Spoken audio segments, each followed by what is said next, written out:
A reading from the book of Numbers. Today is May 8th. Our reading from the book of Numbers is chapter 11.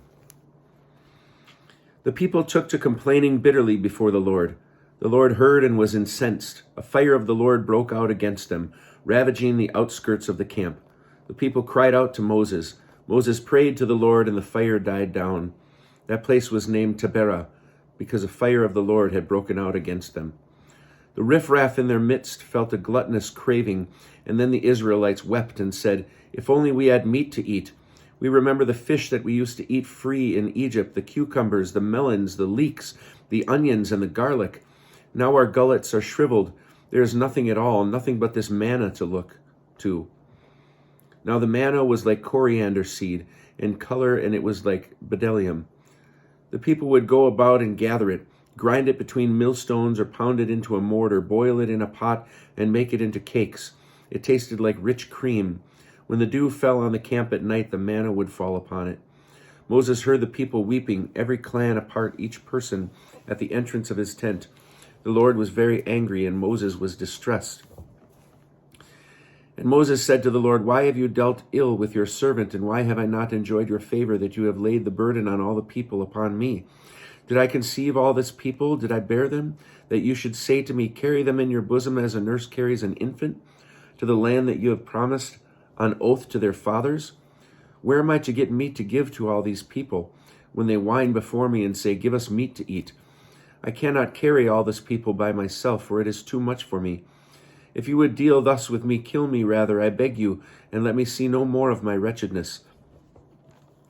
Then the Lord said to Moses, "Gather for me 70 of Israel's elders, of whom you have experience as elders and officers of the people, and bring them to the tent of meeting, and let them take their place there with you.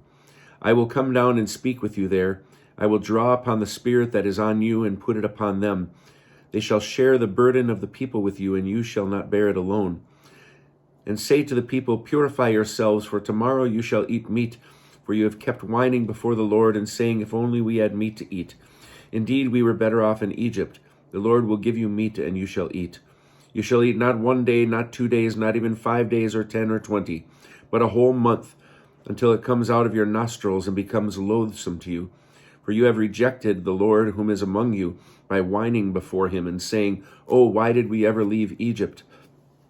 But Moses said, "The people who are with me number 600,000 men, yet you say I will give them enough meat to eat for a whole month.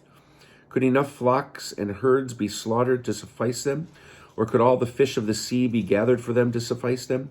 And the Lord answered Moses, "Is there a limit to the Lord's power? You shall soon see whether what I have said happens to you or not." Moses went out and reported the words of the Lord to the people. He gathered 70 of the people's elders and stationed them around the tent. Then the Lord came down in a cloud and spoke to him. He drew upon the Spirit that was on him and put it upon the 70 elders. And when the Spirit rested upon them, they spoke in ecstasy, but did not continue.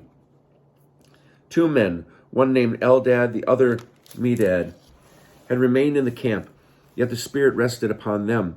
They were among those recorded, but they had not gone out to the tent, and they spoke in ecstasy in the camp. A youth ran out and told Moses, saying, "Eldad and Medad are acting the prophet in the camp." And Joshua, son of Nun, Moses' attendant from his youth, spoke up and said, "My lord Moses, restrain them." But Moses said to him, "Are you wrought upon my account?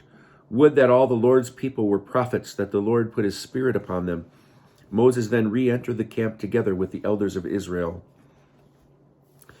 A wind from the Lord started up, swept quail from the sea, and strew them over the camp, about a day's journey on this side and about a day's journey on that side, all around camp, and some 2 cubits deep on the ground. The people set to gather quail all that day and night and all the next day. Even he who gathered least had 10 homers, and they spread them out all around camp.